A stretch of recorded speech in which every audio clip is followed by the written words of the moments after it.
Hapja e grup kapitujve nga Shqipëria nuk është siguri për integrimin e saj në Bashkimin Evropian.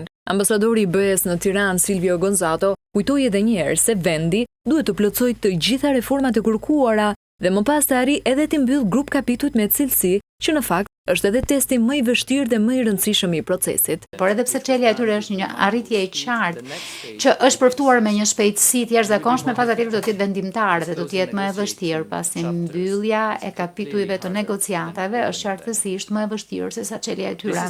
Duke përmendur reforma specifike përgjatë fjalës së tij në edicionin e 10 të Shkollës së Integrimit Evropian, Gonzato foli edhe lidhur me dosjet e mbetura pezull në sistemin e drejtësisë. Reformat po kështu kanë të bëjnë me garantimin që qytetarët e bizneset kanë akses në drejtësi brenda fateve të arsyeshme.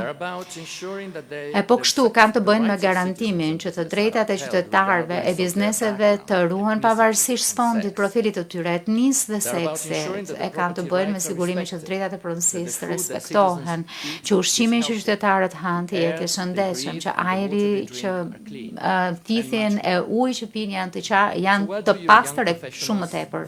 Gonzato u ndal edhe tek reforma e administratës publike, sipas tij ndër më të rëndësishmet, kjo për shkak të kapaciteteve që këto të fundit kanë për të monitoruar të gjitha hapat që do të ndjek vendi për të arritur standardet evropiane.